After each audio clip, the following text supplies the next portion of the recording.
So we will open this meeting, and I'll welcome everybody here today. Mr. Mohi is gone missing in action, so we will not have the karakia as we would normally do, because none of us know how to do that. Welcome, Huggy. Good to see you, mate. So we're a special welcome to our guests. Now, do we have any apologies? Debbie, you've got an early exit. Departure for a commitment back in Central Hawke's Bay with the plane change 6. Okay, what time do you think you're going to leave? 11:20. 11:20. We should be well done by then. And I just want to make an announcement that so at 2:30, Graham Hanson's farewell. So we're going to be finished before then, gentlemen and ladies, because we don't have a very heavy agenda, and it's up to you whether you get out of here early, not up to me. So if you wish to make long dissertations and Churchillian speeches, you'll be getting some scowls from your fellow councillors. All right. 2:30. 2:30. And we'll be finished by then. Okay, are there any other notices? No other notices. We will move to conflict of interest declaration in regard to today's agenda. Does anyone have a conflict? No conflicts. And has everyone filled in their conflict of interest register? Has that all been? As far as I know. As we know. Good. Confirmation of the last minutes.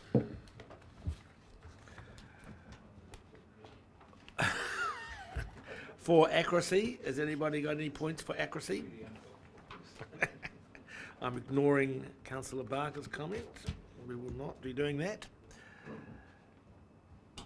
There is, just before we do that for accuracy, we can have these speakers on automatic. I prefer to have it press the button, but I'm not sure how you feel about that. But for the moment, we'll have press the button, and but can you please make sure you do that so that your thoughts are recorded? Okay.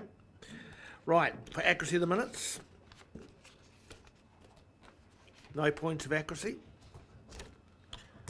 We have a great set of minutes then. Do we have someone who will move the last minutes? Tom, Councillor Balford, seconder. Councillor Curtin. All those in favour? Aye. We accept the minutes from the meeting of the 28th. Oh, sorry, Chair, just one omission there. Pedantic as this may sound, but I did actually turn up to the meeting. I was late. But that's incredibly pedantic. I see. You want to be registered? Well, I'd like to think someone, as they pour through these minutes in 20 years' time, might think I was here. I see Councillor Barker arrived. I think he was just not long after me. It says that you were here 105, is that? Is that what it says? Where's that? On the front. On the front page? Oh, just through the... okay, it's not in the body of the minutes, that's fine. You're happy now? Never happy, Chair. Wyra was present. Thank you. Okay, well, we have all those in favour of the minutes. We voted, didn't we? All right. Against, so we have our minutes confirmed. Call for minor items not on the agenda. Matters arising. Oh, you want matters arising? Okay, matters arising first. Yeah. Tom? It's not, but I'm having it. Tom? Page 1311.1 refers to the letter of expectation to HBRIC, and I guess I didn't pay close enough attention to the wording at the time, but I just would like to hear the chairman or the chief executive indicate. My understanding is that the mandate of HBRIC, which is what this point deals with, is to indeed manage the port, including any transactions involving that, and to pursue or explore commercial investment in forestry, and that those are the only two projects of HBRIC at this point in time. which is not what this language actually suggests. So could someone confirm to me that those are actually the only 2 projects? So completing the necessary work around the Rio Taniwha assets Yep. are obviously Right. an addition. Yep. And then the language there is deliberately broad to include potentially associated issues with forestry. That could include further activity down the value chain related to forestry, such as biofuels, for example, could relate to alternative tree crops that have more a horticultural nature, and could also relate to water storage as well. Now, there's no intention for HBRIC to actually invest in those activities beyond preparing investment cases. So any decision to proceed with investment would be on a case-by-case basis, but we just didn't want to narrow this to forestry per se, given that there are a broader range of potential things that HBRIC could be exploring here. Well, I thought the nature of our discussion in adopting this was to the contrary, that there were only 2 very specific projects. And if forestry can be inflated to encompass just about anything, then I'm not so sure, but thank you for the explanation. Tom, I just want to reassure you that the HBRIC board has been reduced in size to because there's not a lot on. It's not, and to save costs, so we're saving an enormous amount of cost. It is not the present board's position to go and do any other projects than you outlined there. And I can assure you, as the new chair of HBRIC, that we won't do anything unless we come back to this council. Okay. Yes, Peter. Number We had a matter rising too. Yeah, Follow-ups. business follow-ups. Should be just a follow-up. Yes. Keep us on track. So this is number 6, SEDNet add-on. And what prompts my query regarding this is that I recall having conversations with 1 or 2 people who were doing the farm environmental, or consultants who were doing farm environmental management plans in the Plan Change 6 area, and they said to me that SEDNet required too grainy a level of detail to be of use in the preparation of such plans. Now, there's an indication in that follow-up that SEDNet's being refined and developed to the point where it may be of more use, but it's not clear, and unfortunately, Ian Maxwell's not here, but are you able to cast any light on this, James? So first and foremost, SEDNet enables us to prioritise our effort at a sub-catchment level, so identifying particular properties that might be most significant in terms of their contribution of sediment to sediment load within the catchment. There will never be any substitute entirely for walking a property with a landowner and physically identifying the appropriate levels. What the add-on does, as I understand it, is it does allow us to model at farm scale. It's still a modelling tool, and it still needs to be verified by on-the-ground observation. Yep. One of the things which we're currently working through with Land Information New Zealand is a LiDAR contract for the region that gives us LiDAR data down to, I think, about 1 or 2 square metre resolution. Now, once we plug that into SEDNet, it starts giving us the ability to then run the model on an individual property and get very, very precise view on a modelled basis of what's going on over time in terms of sediment movement in that landscape. So, so it's not an either or. Absolutely on farm, walking the property is a necessary part of it. But what we're trying to do is continue to develop SEDNet so it becomes a more and more precise tool to support farm planning. Okay, so are you able to assure us that in the development of the FEMPS, consultants are not relying on SEDNet but are actually doing that process of walking the farm with their customers? with their clients. So absolutely, that's the expected practice. Yep. Okay, and I've got, sorry if I could have one other follow-up, Chair, and this is in regard to a note from N Maxwell that's on page 6, talking about feedlots and some monitoring that our staff have been doing of water before and after they've passed underneath feedlots, and they've done the processing of the sampling, but there's no information here about what it's revealed, and I'm quite interested to know.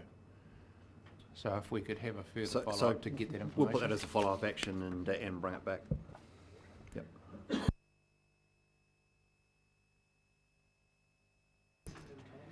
Thank you, Chair. The submission by us to CHBDC long-term plan consultation document, I see we've got, well, two end times and one indication from WDC. I just had a question now that our submissions have closed. Have any of the other councils submitted to our plan? I'm certainly familiar with CHBDC having submitted, but I'm not aware of any other councils at this point in time. Dare I ask, are we talking the same language?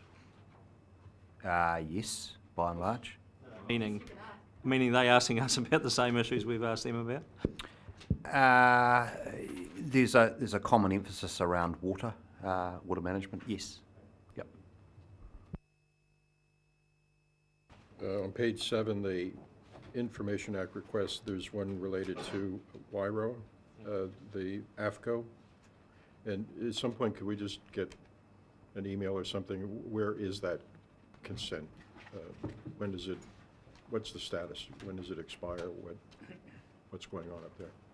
It is the subject of work right now, so we will come back and provide you with a picture of what the consent status looks like, compliance with it, etc.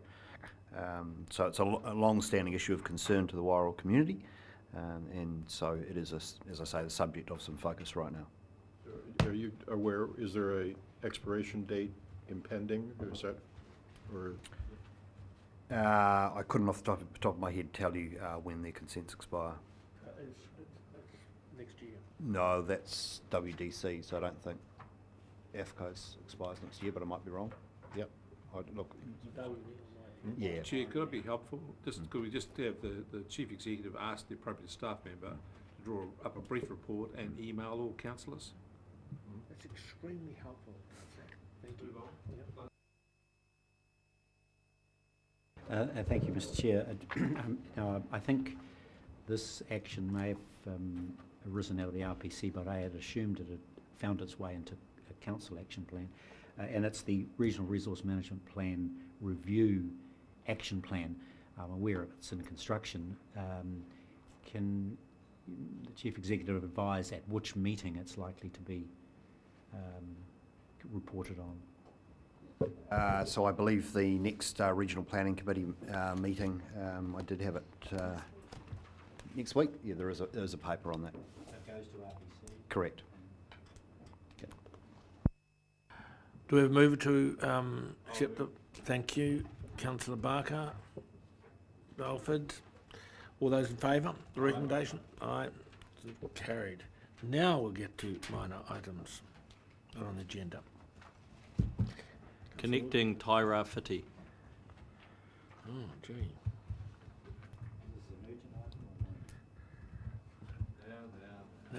Debbie? Thank you. I've got 3, and seeing as I won't be here, any questions are welcome. But the Aramona Environmental Education Day was on the 1st of April. You were all invited to that. There was a coastal education day, which was really well worthwhile. Papanui Hotspots Field Day was on the 5th of April that I also attended, and interesting to follow the progress there. And then the Balance Bell Group Field Day was on the 17th of April. So a lot going on in Central Hawke's Bay at the moment, and I'm sure you'll cover off the Bell Group one in your Chairman's report. No, I wasn't going to. Just a kind of comment, I really wanted to go to the Aramona one, but it was on Easter Sunday. That was really hard in a family such as mine. Paul, LGNZ Zone 3 conference. conference.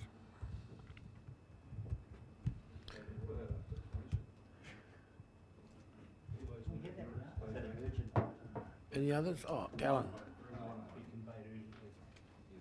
Transport Summit Conference, which I attended, and brief rundown on the government's policy on transport as the local.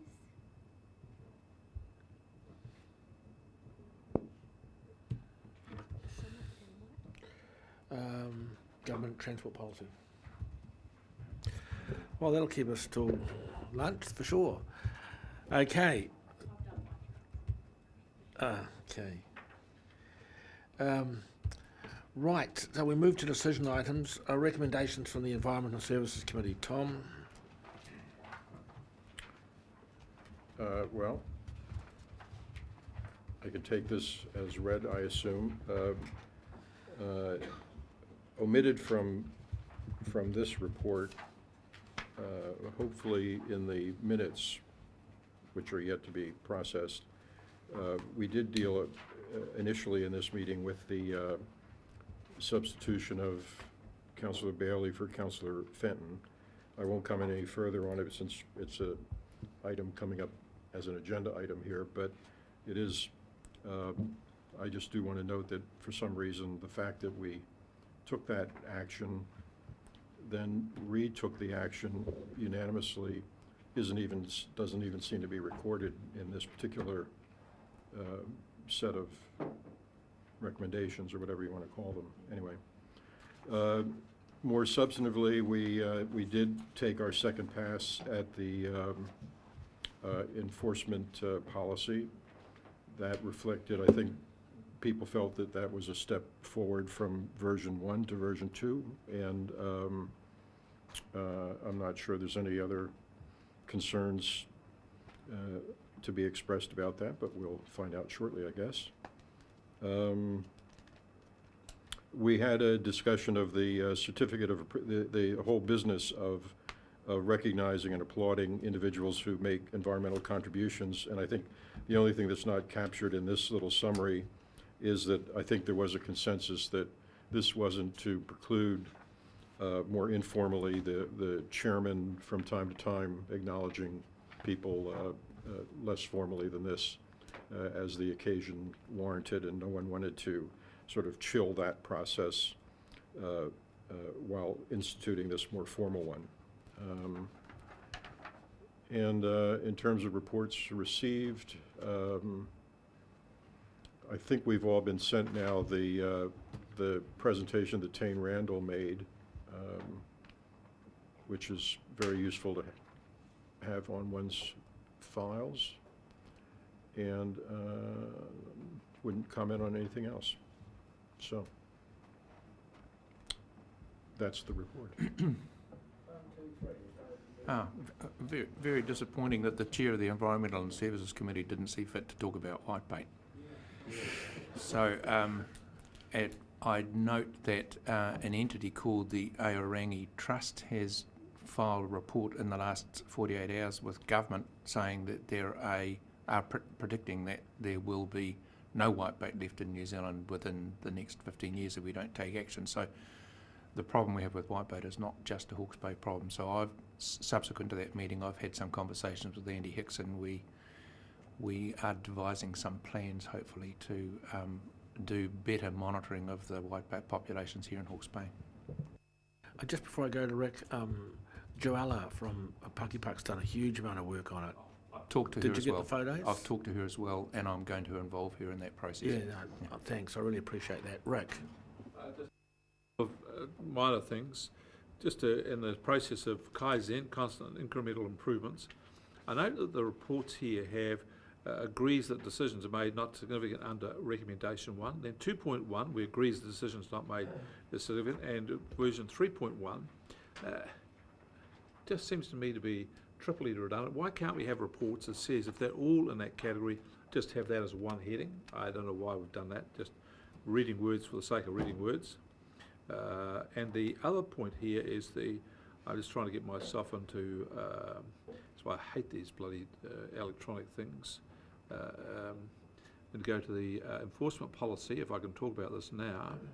And if I go to the enforcement policy on page, what is it on the thing there? It's the guidelines. It's heading Separation of Politics and Execution on page 5. I think the heading is wrong. We should have the nomenclature should be consistent all the way through, because when you go through the rest of the document, it talks about enforcement. So it should be the separation of politics and enforcement, not execution. But up to executing people. I suspect that's a typo. So look, the No, discussion. it's not a typo, it's not a mistake in the typo, someone's put the word in deliberately. Yeah, well. I just think the heading needs to change to politics and enforcement, because that's what we use all the way through the rest of the document. Yeah, no, yeah, and that's consistent with the discussion that was had. Yes, so those are 2 points. when I say typo, I suspect when somebody was going through, the word came to mind, they put it in as opposed to what was really intended. But I don't. If you change that word back, the rest of it's fine by me. That's fine. Understood. Thank you. Thank you. There was a discussion on the hotspot improvement project, and in the ENS report, so we had 100 grand for the Tuki catchment, and it's outlined the spending, which totals 100 grand. So James, a question for you.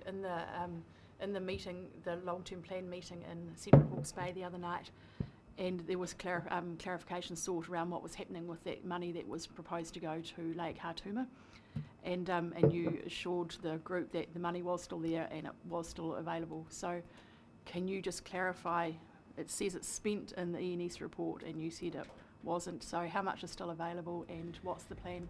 So I'll need to come back to you on the specifics of how much is available. My understanding is that the funding that we were referring to was not hotspot funding. It was existing funding that had been there for Lake Whatuma activity that had been there, budgeted for some time. I think it related to willow removal in particular.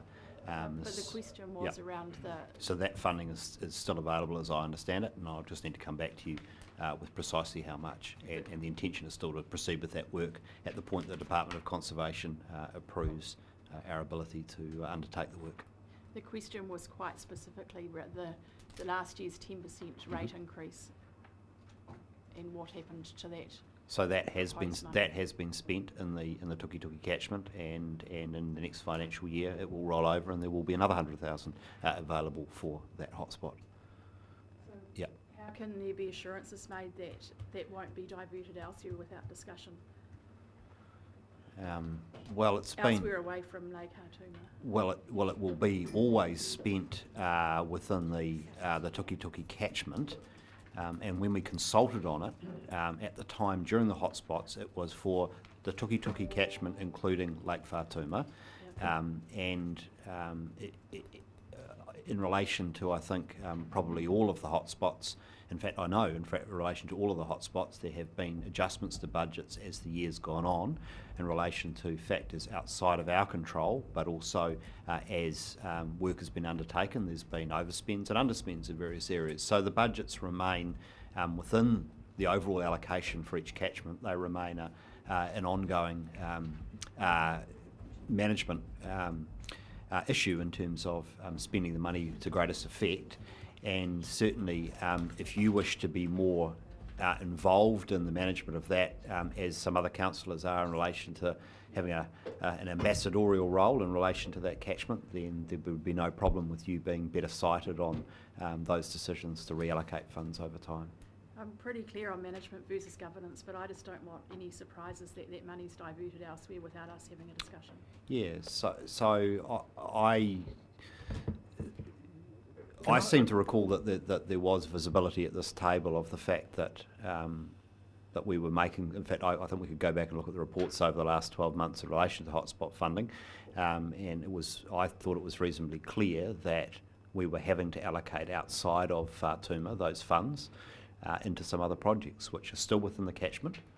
Chair, I'd like to just comment not on this. on Whatuma. Sorry, I'd like to comment on this because much as Councillor Hawke wants to protect her patch, no amount of money that gets allocated here gets ring-fenced forever for one thing. And it's up to this council to look on an annual basis or even more often and determine what priorities are and where the most important priorities are to spend money. And I think the answers that have been given to Councillor Hewitt's questions are perfectly adequate. The money's been spent in the Tuki catchment. There's more money allocated for Whātuma, and I don't know why we're talking about this. Chair, I'd also like to comment that the inference that because I'm the ambassador for Tūtera that I interfere in the management of that particular project, I find that quite personal, because I understand the difference between management and governance, and the understanding that the ambassador's role is not about management, it's about just oversight and making sure that it knows what's going on. And if the advocate for the Tuki catchment is unable to do that, then I'm sorry for that. I think you should have a stock of happy pills to hand out. Chair, From I time to think, time I in think, meetings. Chair, I'd like you to take a bit of control for this discussion, because there was a discussion at the long-term plan meeting, and I'm asking for some clarification from management, and any preciousness around the table needs to be put right back with a mirror in front of those people. Okay, come on, settle down, guys, settle down.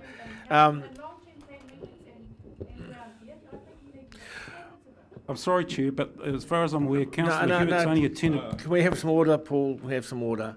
It is, I'll just make a little comment on it. It is a little bit controversial how we allocated 1.2 million and 200,000 was going to go into Whātuma and the Tuki catchment. That's the way it read. I guess I don't know about other councillors, but I wasn't aware of the enormous work that was done by some other people at Whātuma, and they didn't require the money, and there was all sorts of complications.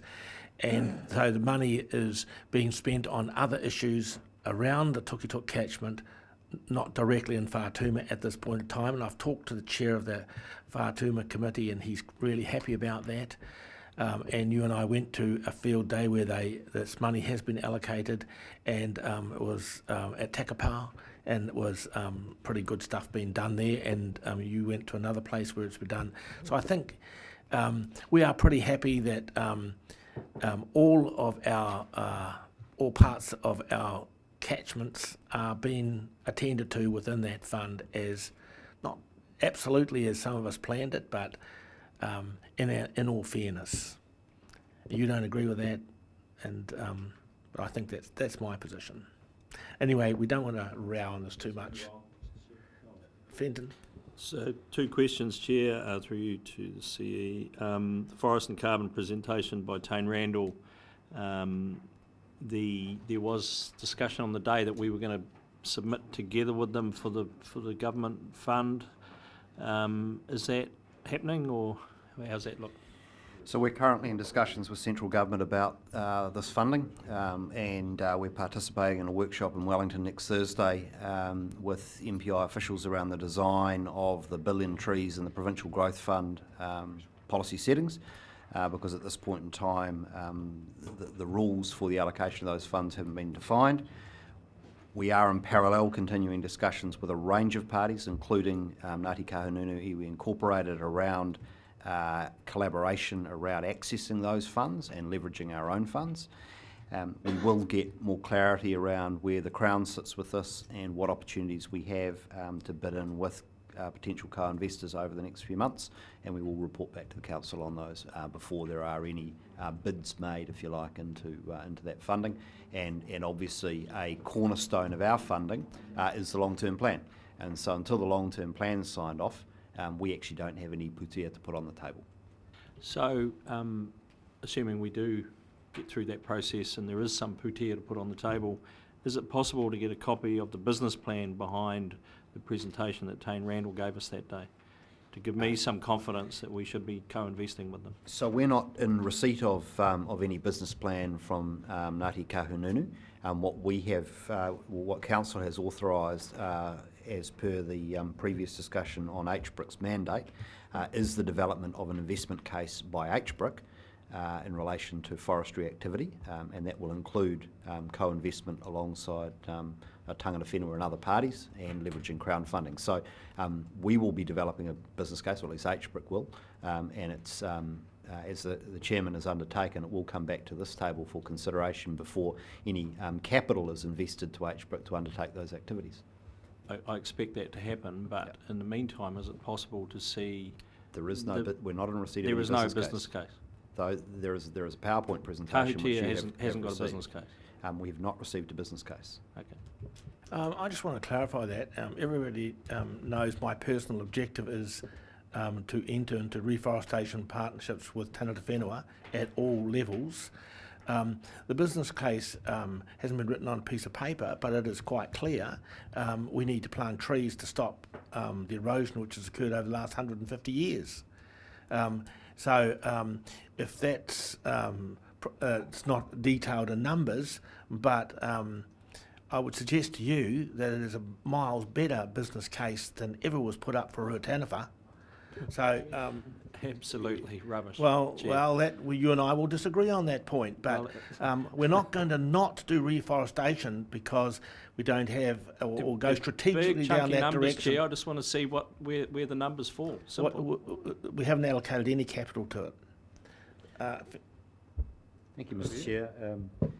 I just want to a point of clarification around the reports we received and the action points arising as to whether they sit best at the committee level or are raised here at council level. And in particular, for example, whitepaper, which my colleague Councillor Bevins raised already, I had tabled the prospect of identifying target species for each of the hotspot areas and promoting that as a means of maintaining momentum for our whole expenditure.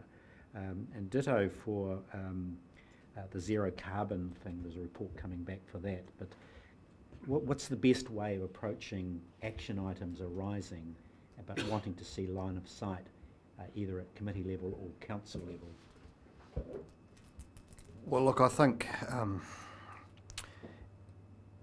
one of the things which is incredibly helpful for staff is to get some common agreement around the table as to whether there is an action that needs following up. One of the things which we are challenged by is the number of requests that we do get for additional information or work on things, and look, we very much want to be responsive to you, but there is a finite amount of resource and there's a limited ability. So some reconciliation of the priorities, I think, in terms of further work from councillors is helpful to us. So an indication that it's broadly supported, first of all. And then secondly, we would, under normal circumstances, take any substantive item to a council committee, so it does get double debate. If it is a short, sharp piece of additional information, then it will come back via your follow-ups from a council meeting. So there's a bit of judgment required in relation to that. So if you could provide us with your indication when raising such issues as to whether or not you see it as a short piece of information that you're happy just to see in the follow-ups for the next council meeting. But if you want to see a substantive body of work, well, then it will need to come via a committee. And then particularly for those pieces of work, we want a bit of an indication of whether it's broadly supported by council, as opposed to something that one particular councillor might want to see some work done. Could I just support you on that? I think Neil's raised quite a good point, and you have too. I think just because an individual councillor wants something to be put up as a follow-up item doesn't mean it should necessarily.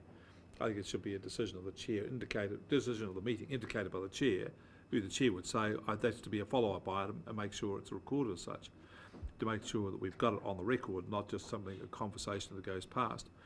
But thinking about something on the record, and going back to this report of the Environment and Services Committee, I recall moving a motion to the Environment and Services Committee, and a motion being that we work, in principle, we support the council working with, etc., etc., etc. Now, I don't have the exact words with me, but I recall that, and we had it written up, and I don't see it in here. So, can I just finish? And so I just want, So this signifies to me several things here. Firstly, the reliability of these minutes, because that was something that was debated at length and agreed unanimously. It's not in here, and if it's not in here, where is it? Because it should be in here. So the actions that, so it should be contained within the minutes of the Environment Services Committee, and I don't have them in front of me, so I'm not sure whether or not that motion is recorded in those minutes. I don't know that it is, and certainly Mrs. Hooper has brought to my attention in the last week the fact that we do need to complete the action that was resolved in terms of bringing back a memorandum of understanding between ourselves and Ngāti Kahungunu Iwi Incorporated around kahutia. It hasn't been possible to get that done between that meeting and this meeting because of the ongoing discussions we need to have, but I can assure you that the action is recorded and will be undertaken, and as I am hearing, it is contained within the minutes for the meeting.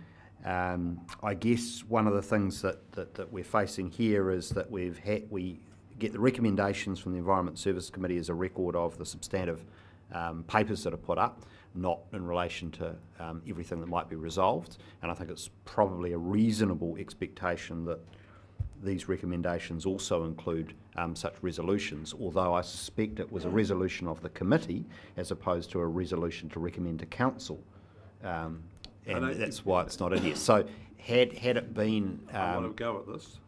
So had it been a resolution to recommend to the council that this action be undertaken, because typically committees themselves do make their own resolutions to have certain pieces of work done that don't necessarily come to the to the council for resolution. And if that's a practice which is inappropriate, then I think that's something we could discuss, because theoretically nobody has any decision powers other than the council itself, and therefore all actions requested by council committees would need ratification at this table. Hasn't been the practice in the past. Staff have responded. It has generally. Staff have often responded to requests from committees for bits of information or get something done without waiting for it to get resolved by council. But if you'd like a more formalised track on this, then we could potentially look at it. I just need to check whether it requires a deviation in terms of standing orders. Just let me finish it. Item 1. The following matters were considered by the Environmental Services Committee. Now, that says considered by. I put a resolution up which was considered by and agreed by.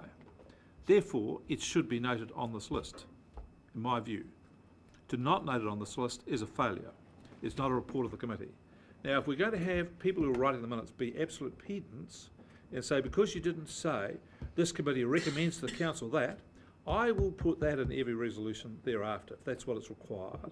But I think that this is a failure here. And I would have thought, having made such a significant decision, although it's in principle, it should come to the council for visibility, so the council itself sees visible. And if the council itself disagrees with it, it can do. But we're flying blind here. So I don't think it's sufficient to have it recorded in the minutes, and the minutes alone. It should come in the report, because the report, in my view, is incomplete. Councillor, before I come back to you, Tom, Leanne just has an explanation, but she'd like to take us offline. Are we happy to offline for 5 minutes to just get an explanation? Well, not going to explain. It can do. You try it. No, the suggestion is we go offline for 5 minutes and let Leanne adjourn for 5.